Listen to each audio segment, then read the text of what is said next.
All right, let's take our Bibles and turn to 2 Timothy. 2 Timothy chapter 1. And we're going to read a few verses at the end of that chapter, verses 15 through 18.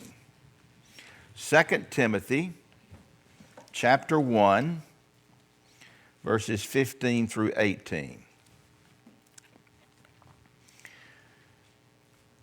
Paul says, "You know that everyone in the province of Asia has deserted me, including Phygellus and Hermogenes.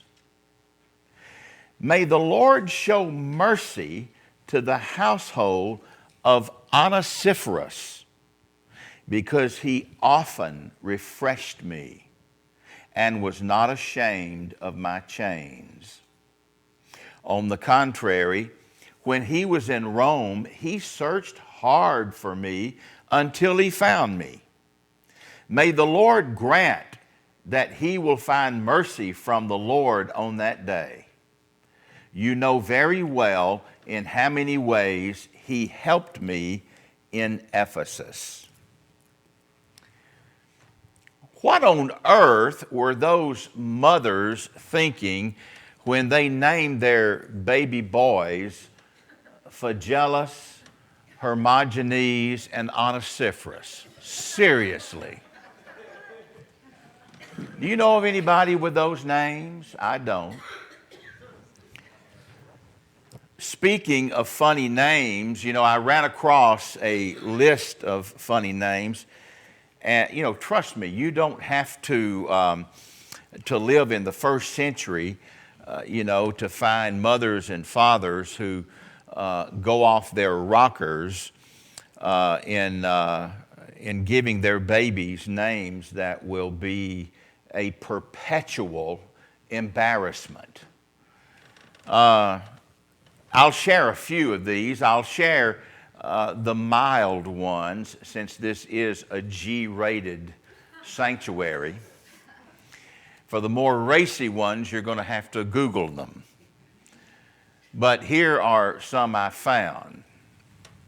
A fellow by the name of Chris P., initial P, Chris P.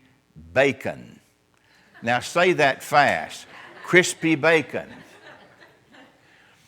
I'm sure that his folks must not have been vegetarians. Or what about Cash, K-A-S-H, Cash Register. Cash Register. I bet you he wondered why people always kept asking him for money. Or what about the fellow by the name of Donald Duck? Donald Duck was arrested in Stark County, Ohio. And I'll bet you when the officer ran him down and asked him what his name was, and he said, "My name is Donald Duck," I'll bet you that officer said, "Yeah, right, and I'm Elmer Fudd." Or here's one for you. Mo, M-O-E, Mo Lester. I'll bet you the women didn't hang around him. Who wants to hang out with a molester? Or what about the well-known Crystal with a K, Crystal Ball? She was a journalist, a politician. She had a talk show host. She was a talk show host. Her father was a physicist who wrote his dissertation on crystals.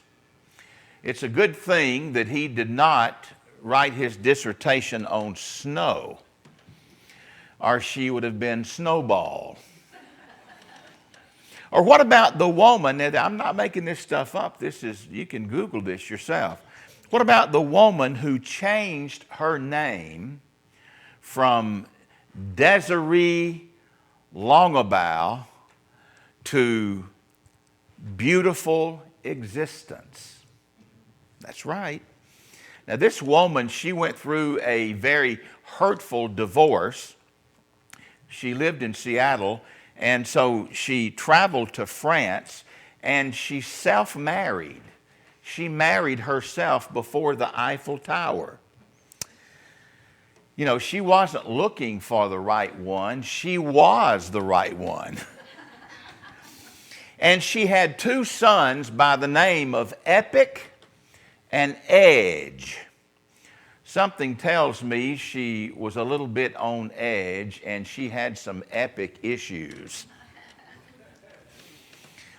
Or what about the actor Harry Chest? I don't know if his physique matched his name, but I really don't care to comment on that.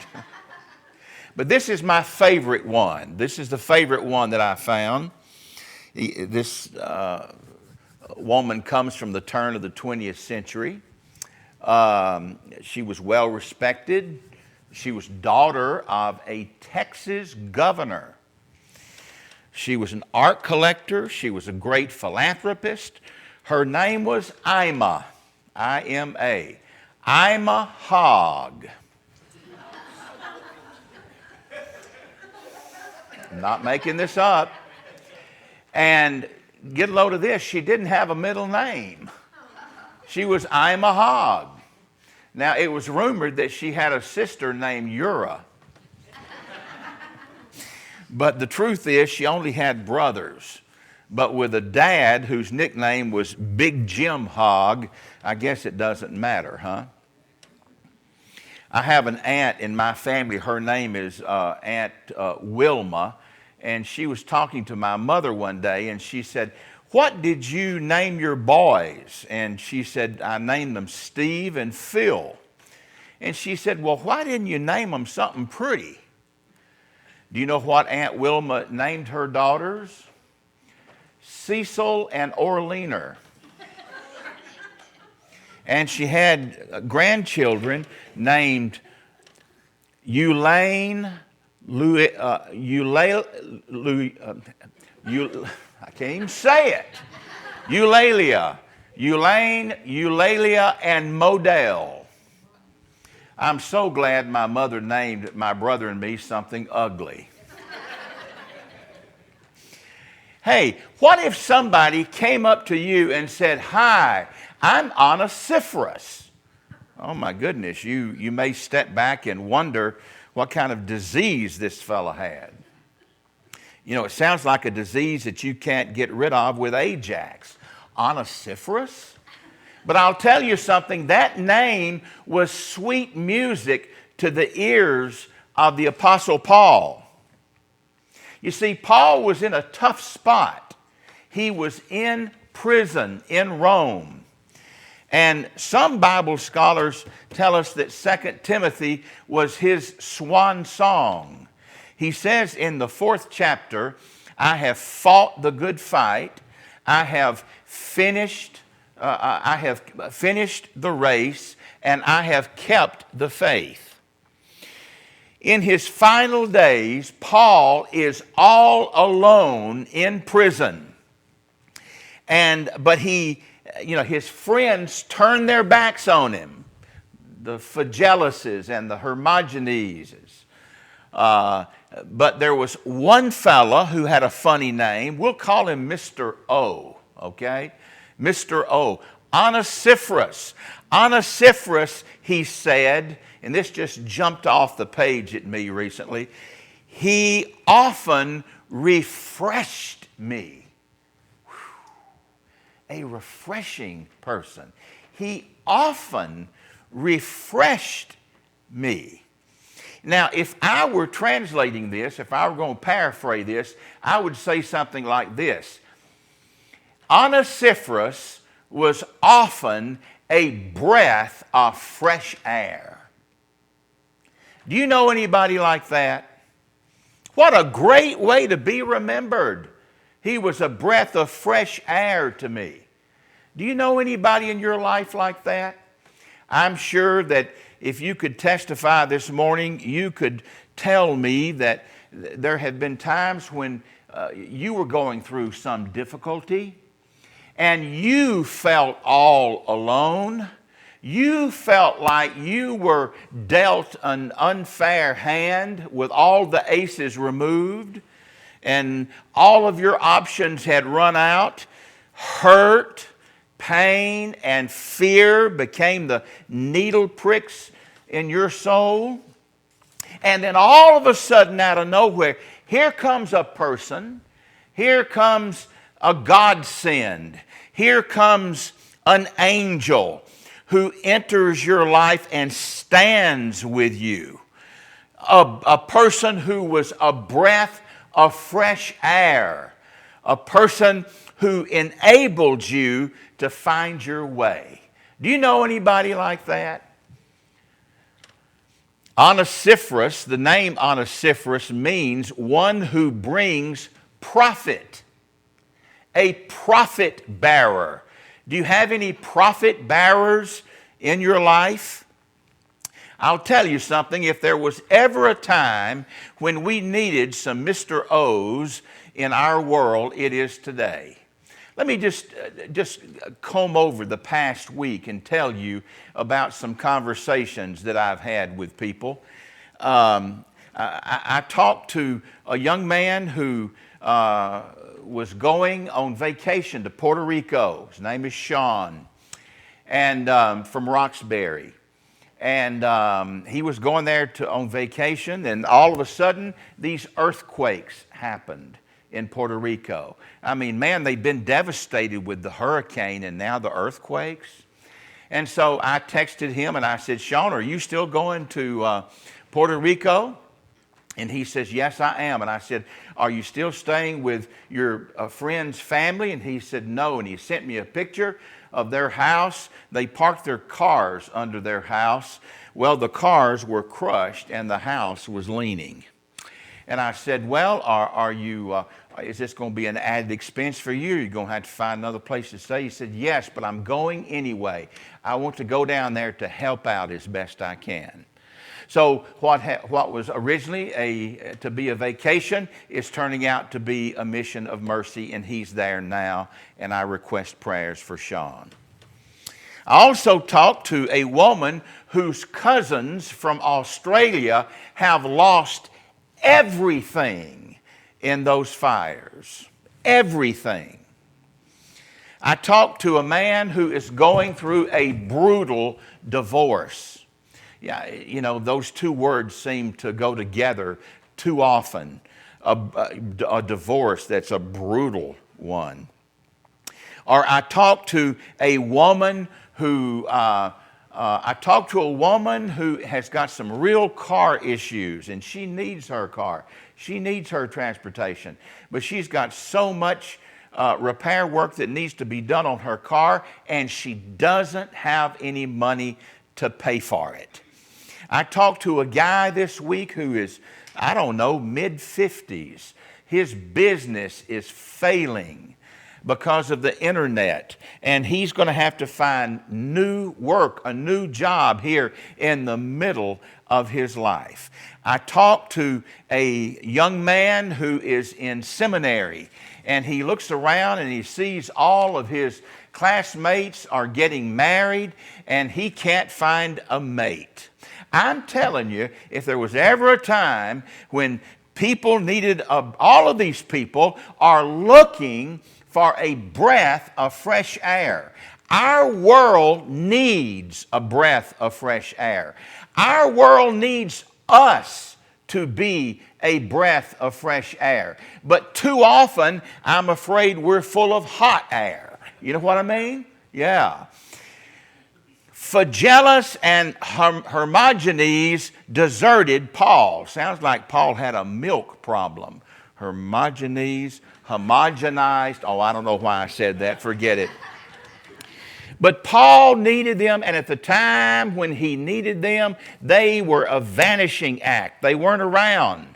You know, it wouldn't be popular to to support Paul during his imprisonment. If you did that, you might find your own bottom chilled and numb, sitting on a cold cell floor, you know, if you befriended Paul. But there was one guy, Mr. Onesiphorus, who came to Rome and heard that Paul was imprisoned, and he didn't know where he was, and he didn't have a GPS device. But through sheer persistence, he found where Paul was. He was a true, loyal friend who refreshed Paul and was a breath of fresh air. You know, my brother, Steve, my older brother, served a church in the great state of Tennessee. And by the way, I don't think they'll make it, but I'm hollering for the Titans this year. Yeah. I want Big Derrick Henry to run over all of them. So I'm going to be watching that game this afternoon. I hope they beat the Chiefs, even though I don't know. But that's who I'm for. So tighten up. Tighten up. But my brother Steve served a church in Tennessee, and while he was serving that church, he went through a divorce. His wife left him and their son.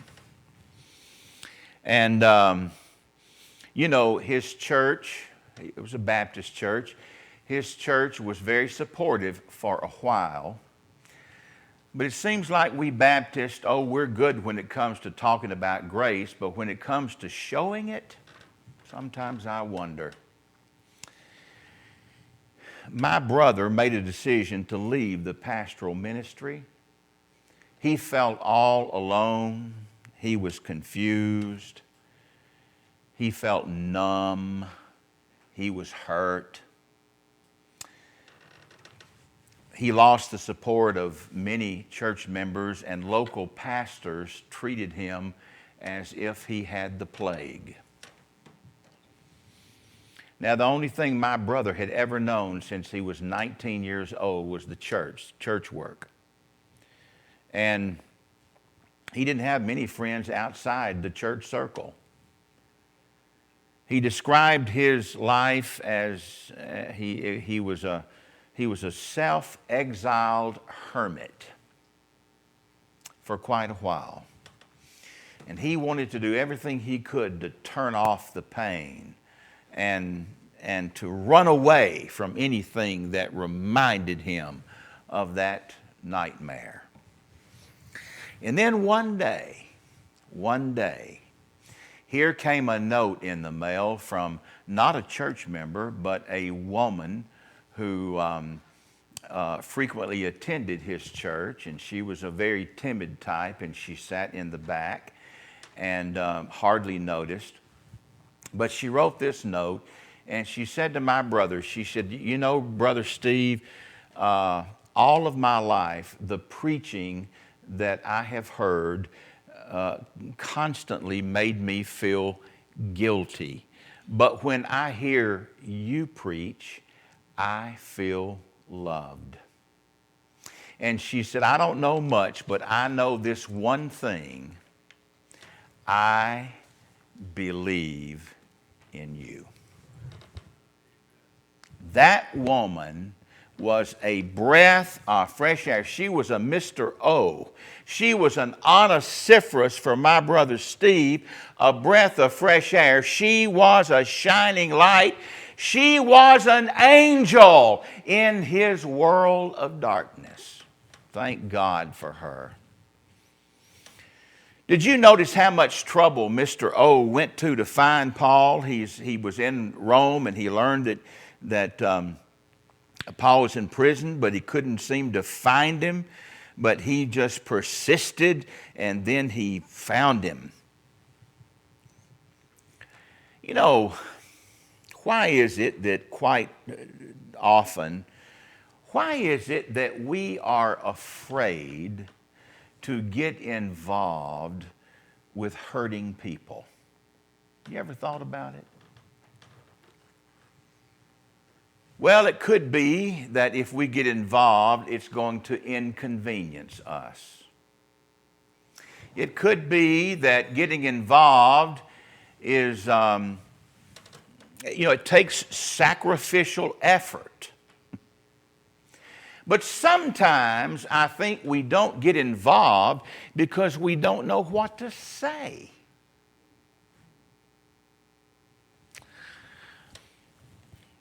We don't have a record of the conversation that Onesiphorus had with Paul, but we know that Paul said, he was there for me.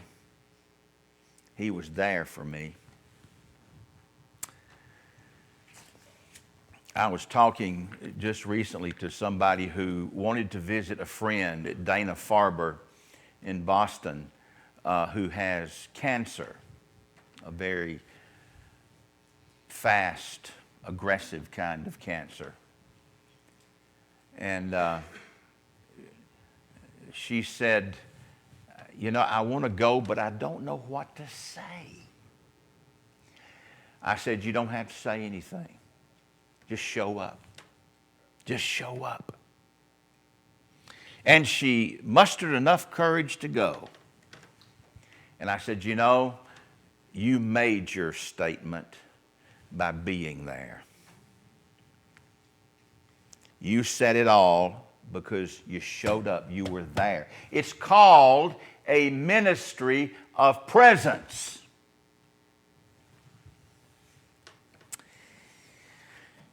I read the story about a pediatric nurse whose job put her in touch with a lot of mothers who had lost children.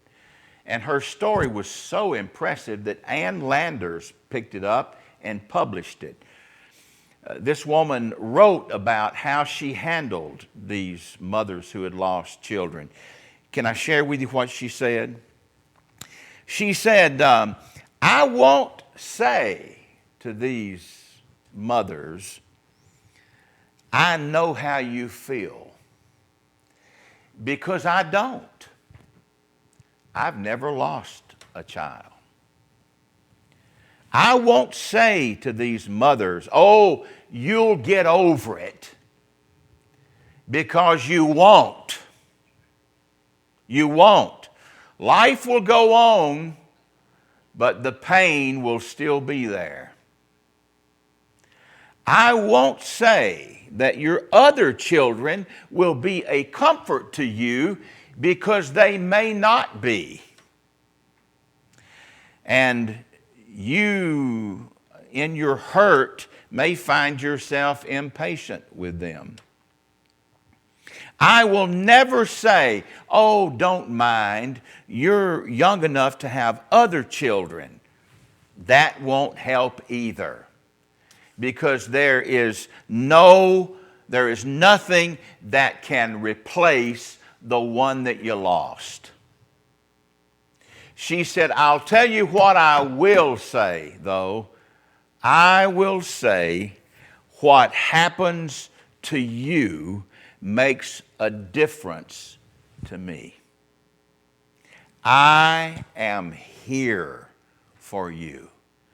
I care. I don't know how you feel, but I'm here for you, and I'm not going anywhere.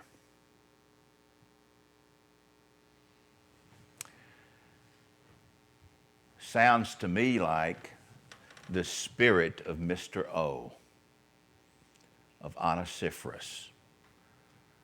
A refreshing presence, a breath of fresh air. Hey, you don't have to say anything. Just be there. Be there. And in being there, you will have said it all. So, as I've come in for the landing, what is today's message? What's it all about? Today's message is, let's be Mr. O for one another. Let's be a refreshing presence. Let's be a breath of fresh air. Let's be loyal and supportive and show up and be there. Be a breath of fresh air. We all need it. Amen. and amen.